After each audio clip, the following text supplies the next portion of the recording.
Folks, welcome to another edition in Real Estate Experts. As always, I'm your host, Glenn Twiddle, bringing you leading experts from all around the country, all around the world, in helping you get top dollar for your property, building a property portfolio safely, anything to do with real estate. If it's got to do with real estate, I'm bringing you some of the best of the best. And today, I'm honoured to be bringing you a power couple from the regional areas of New South Wales in Gunnedah, and that's Lauren and Ben Robertson. Guys, thanks for hanging out today. I appreciate your time. Thanks, Glenn. So before we get to the nitty gritty, because really I want to pick your brains about how to get top dollar for a property, but before we do that, I love how you guys are so active and involved in your community. And Ben, tell us about the tennis infatuation, mate. Has Roger Federer got anything to worry about? Nothing from me. I can tell you that. No, I've had a lot of interest in tennis over the years. Grew up playing. Love the sport and still do. Yeah. I'm a complete mug at the game, but I do love playing the competitions. And I guess for me now, looking after the actual tennis club itself, it's just seeing all the juniors come through and seeing that strength, and they're actually going to go on and do big things hopefully. So it's great seeing their path as they go along. So it's great. Any prospects? Because we've seen a real resurgence in tennis of late, haven't we?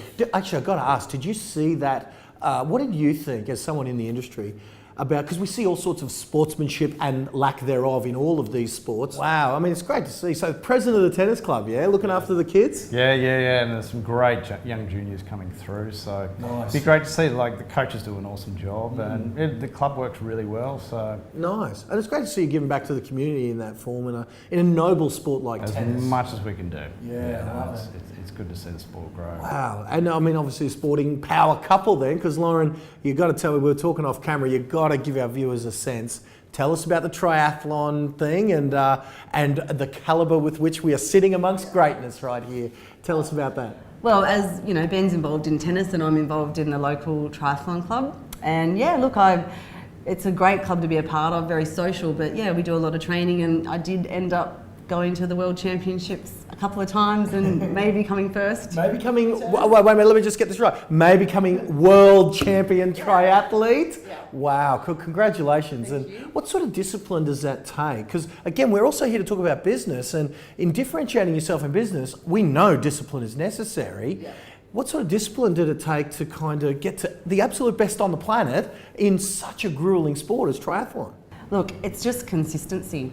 You know, you can get up and you can train, but I mean, if you don't keep doing it and doing it and doing it, it's just not worth it. And if you do it, just in business, if you keep doing what you're doing, you improve and you improve again. But also, it is lovely to be part of a team. So even though triathlon is an individual sport, there's a group of us that do it together, and yes, I might not want to get up and go training, but I know my partners will be there, my training partners are there. They're going to rely on you at 6 o'clock in the morning to get you out of bed. It was, I've always been involved in sport. I love it. It makes me focus. It does keep me disciplined, and that shows through my whole day. If I get up early, then.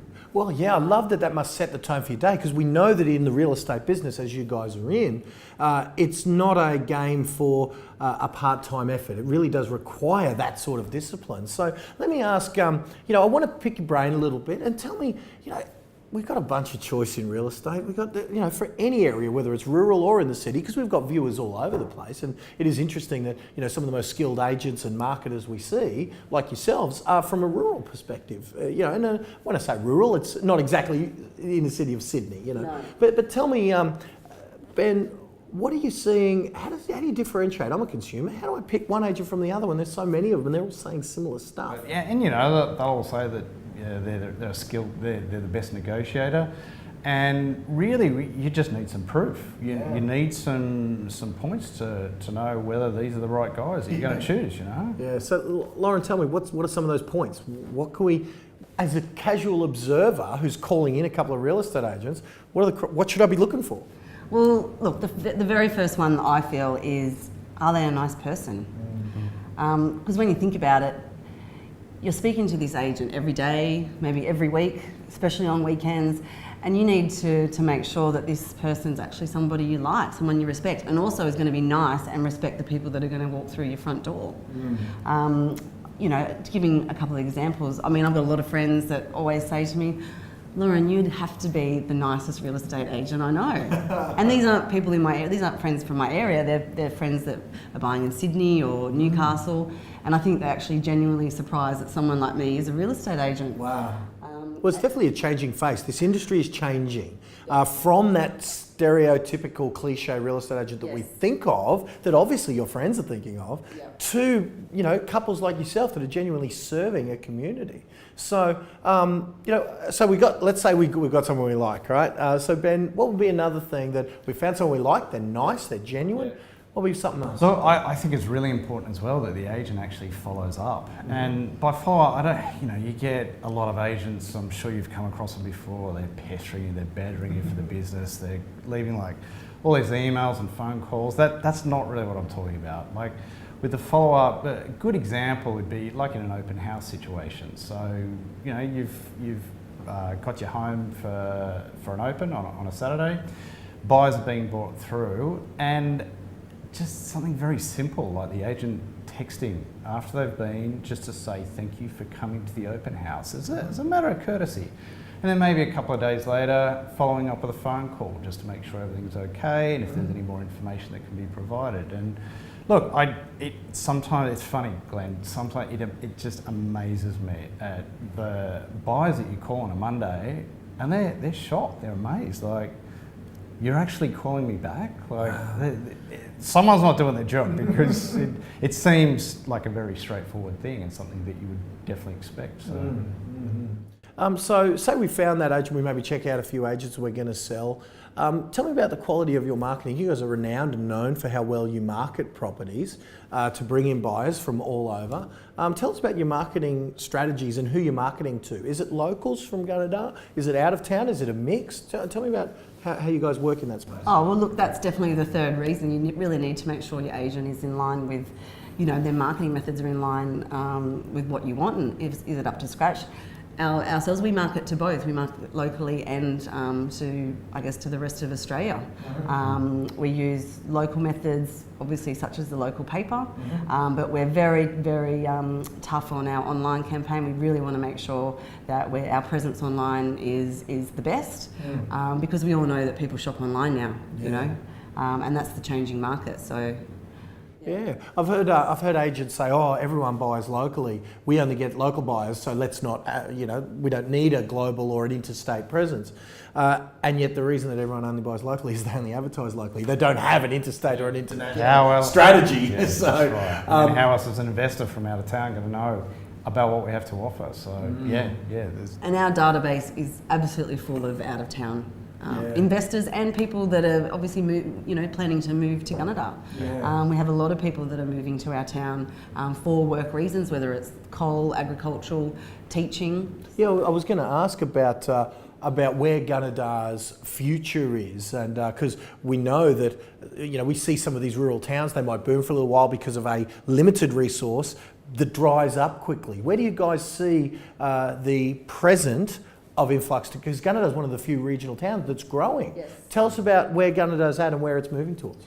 Look, we're going against the norm for all regional towns. We are growing in population.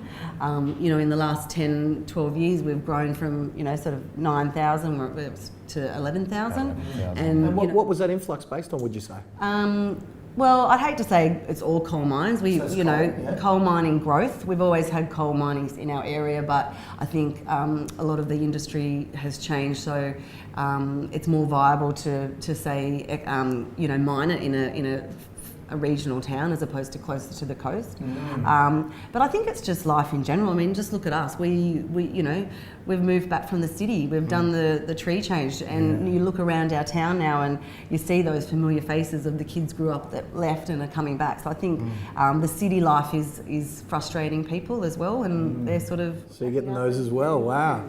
So Ben, actually, how is it, Ben, because your company, with Lauren's great, am I getting this right? Great grandfather started your company in 1890 something? Wow. It must be the longest running. I've got no confirmation on this, but I would guess it is the longest running, currently running real estate agency, I'm going to guess, in the country. How was it stepping into that pedigree for yourself? Look, there's a lot of history and there's a lot of family involvement, and look, it's exciting. I mean, I'm a city boy, and to come back to Gunnedah, or come to Gunnedah and get to meet the whole town. I mean, it's not something that you just sort of jump into. It's like, I don't know, that movie Doc Hollywood. I don't know if you remember that. And look, it's like all sorts of things. I remember first coming back to town, and I joined the local rugby club, and you just need to meet people, get your feet in, and just meet people and work out how it all ticks. And and get used to being called, oh, that guy married to that Ewing girl. Well, Lauren, tell me about the Ewing name and the Ewing brand, and how it extends back the better part of over a century, 120 plus years. I'm just doing the math. So, wow, what's it like to be living that pedigree that literally your family started that town? Look, I mean, I can't not say that I'm proud to obviously now own the business and to be following in my dad's footsteps.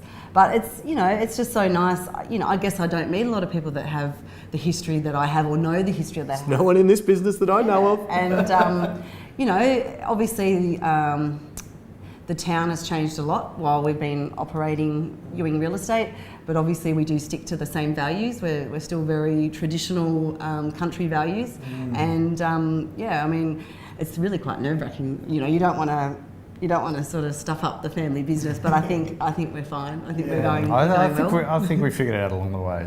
So country values and yet cutting-edge technology. It's a magnificent combination you guys are bringing.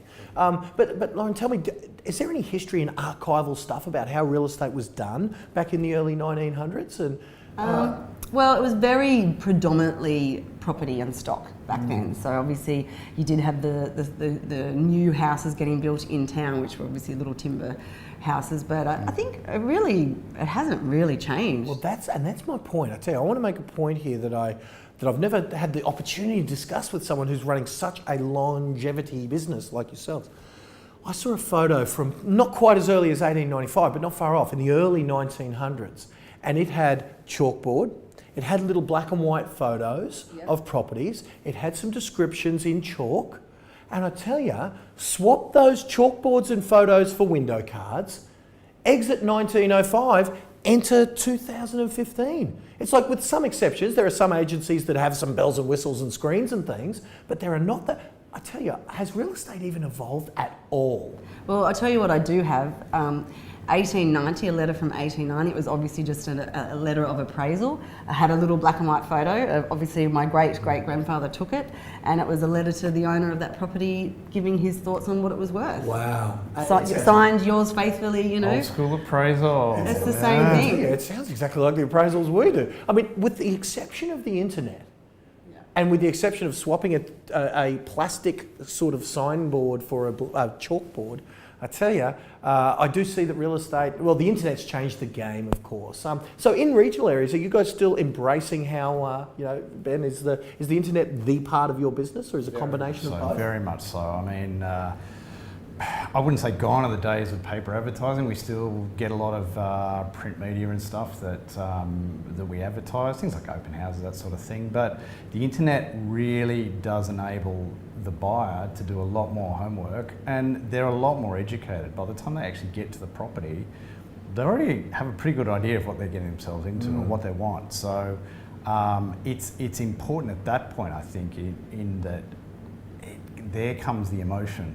They're actually walking through your property and they get to experience what it is that they might like or might not like, and that's a very intrinsic part of the buying process. So, well, it's opened up a regional town like that to the world of investors, rather than it just being the local investors. It's opened it up to the world.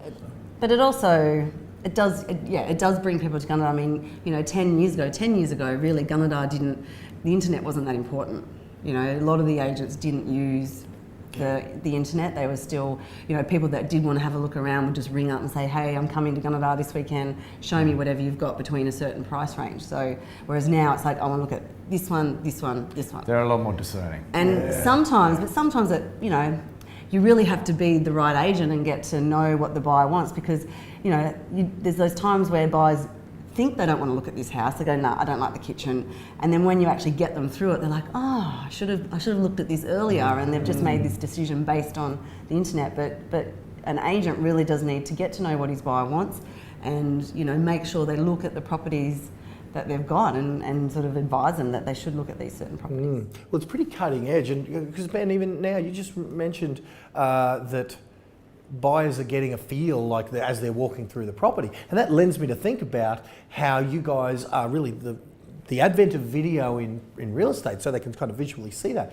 Tell us about where video is at the moment, where you see video going as far as the sale of property is concerned. I think video really does take it to that next step, in that, okay, you haven't got you've got your photos still on the websites, but to go through a video presentation, you get more of an actual feel of how big the property is, what the feel of the property is as you flow through it.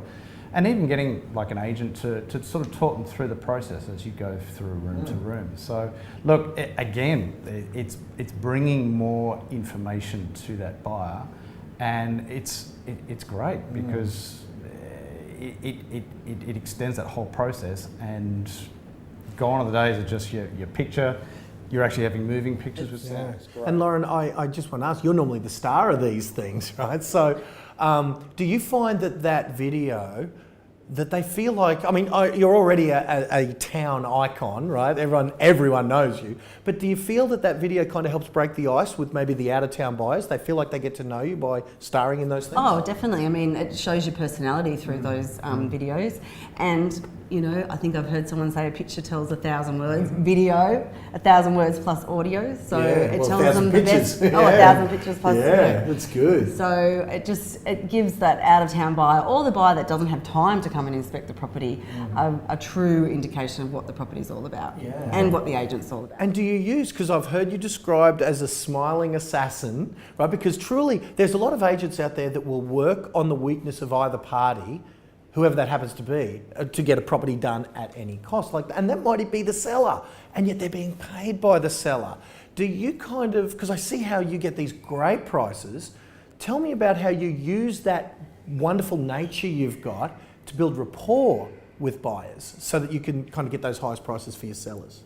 Oh, I mean, without a doubt, I think my enthusiasm and confidence does pass on to people, and people do appreciate my, I guess they appreciate my honesty. And that's it. I mean, I'm not trying to be a dodgy agent or to try and make somebody buy something. I honestly really want to help somebody find the house that they really want. And obviously get the owner. Yeah, and then that buyer's going to pay for it. I love it. I love it. But again, you get a win-win, because you get a happy buyer with the house they want, and you get a happy seller who got the top dollar by engaging great negotiators. Tell me about the book you guys co-authored. Was there friction there? Were they fighting about any of the key points? Or but tell us, it's a very simple read, but tell us about the necessity to kind of put some of these ideas into a book. Yeah, look, the whole sales process, it is very engaging, and I think it is important. You do rely on your agent for a lot of things, and it is very important. People often ask, would you consider selling your home without an agent? And I don't know, Laura and I, we live in a close-knit community, and there's a lot of people that everyone knows everyone in town. You walk down the supermarket, everyone runs into their friends, their relatives and whatever. That makes it difficult in a buying process. And I think in the book we sort of touch on that, the fact that the agent is there for you as a professional. They know what they're doing. They know the market. They know they're skilled negotiators. They're good communicators, and they're also able to handle objections, that sort of thing. So, as an example, with your objections, you might have I don't know, the deal's done and everyone's happy and I think great. But what happens when something goes pear-shaped later on down the line? Now, if you're trying to do that on your own, that's a tough ask. And I think with an agent, they've got that experience. There might be a building report that comes back unsatisfactory, and as agents, we've dealt with that sort of stuff before. Yeah, and then negotiations get opened up again, even though we think the deal's done. Oh, now we're negotiating again. So, and Lauren, simple tips like staging a home and preparing visually properties for sale. How was it kind of, did you feel that were consumers missing the mark on this to the point where that needed to be addressed in your book? Oh, definitely. I mean, you know, people don't realise what they can do, whether it's small or big, to obviously get more money for their home. And, you know, us being in the business for, you know, 120 years plus. You know, we are very experienced, and it's something that you just can't learn overnight. And it was nice that we could, you know, pass that on to our community. Yeah. Cool. I mean, it's so cool. I can just see the bookshelves now all over the country because, again, you've got it being advertised not only locally but all over the place. So guys, you know, it is a simple read, but don't think that, you know, as we've found, common sense, and these tips are very common sense, presentation ideas, choosing an agent ideas, but common sense isn't always common practice. So we've certainly found that. Where do you guys see the future of the industry? I'd love your opinion on you know, there's so much talk about the internet and what Uber did to cab industries. What's the future of the role of a real estate agent? Because you guys as a company have seen over a century of change in this industry. What do you guys, Lauren, I'll start with yourself. Where do you see the future of our business? Well, it is very concerning what's happening to industries such as the taxi industry. And yeah, look, I mean... Has Uber hit Gunnedah yet? No. No, they're not there yet. They've still got some cabs. I think there is a war in Gunnedah over the cabs. There's 2 cab companies. Oh, really? Well, and, imagine if Uber stepped in. I know. You know what you'll see? If Uber steps in, those 2 cab companies that are currently warring will unite. Yes, they will. They will. But yes, you know, you see all... the no agents, you know, the nocommissions.com, and I, you know, there is that threat that maybe Australians will choose to maybe sell things privately. But at the end of the day, I mean, we offer a really good service, and it's our, you know, it's our knowledge, it's our expertise, and I honestly feel that real estate agents will still be a very important part when someone's trying to sell their home, but also trying to get the best dollar. Well, and that's it. I agree with you 1,000%. Ben, how do you, if you've got someone saying, Jesus, you guys, you know, you real estate agents, you charge a fortune, and because we've seen some agents, as Lauren just said, some are next to free. And some are charging a fortune, and everywhere in between. Now, I know you guys aren't the most expensive, and not the most expensive nor the cheapest, but how do you address that subject to a consumer about how much we should be paying?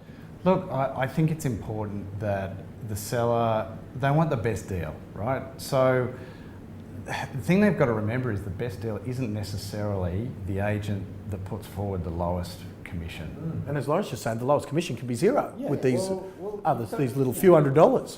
You put yourself in the shoes of a seller, and you know they might invite 3 agents along, and they'll all do a listing presentation, do their bit.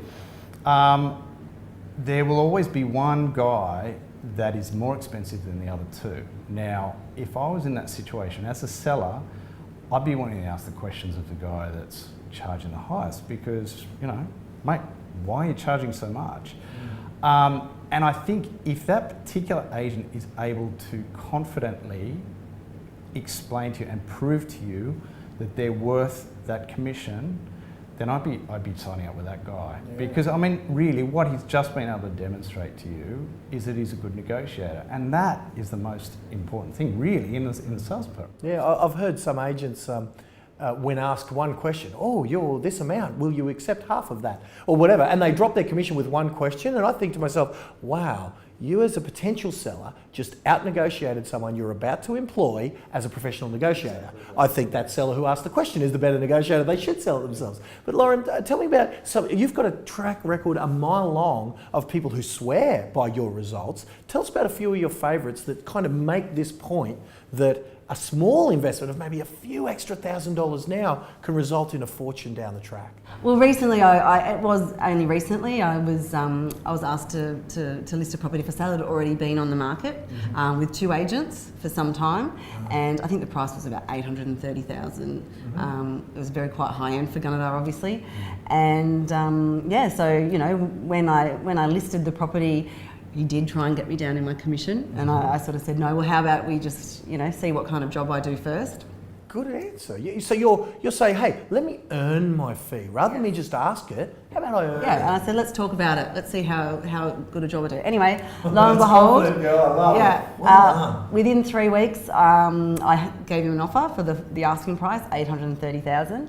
and they'd exchanged and settled, you know, within 4 weeks, and we didn't have that conversation about our commission. So he was extremely happy. They were downsizing to a unit, and also his health is not great, and all he wanted to do was go travelling around Australia. So they bought a unit, bought a caravan, and they're off. Wow. And see, that's the reason I believe that good agents like yourself, like yourselves as a team, will always have a place, because if they'd have sold themselves or with maybe one of those other agents, literally $740, $750 might have had to been the price. So that extra, what, $80,000 that you put in their pocket? Wow. So at least $30,000 more in his pocket, and that made all the difference. Well, that was his trip around Australia and his caravan. I don't know how much they cost. So if you were $2,000 more, I would suggest that's a nice return on investment. And that's the thing you guys need to do as viewers, guys. You guys need to find a Lauren Robertson, a Ben Robertson team that can do that for you. So well done. And it did come down to that, Glenn. It wasn't not only our marketing methods, but it was my contacts.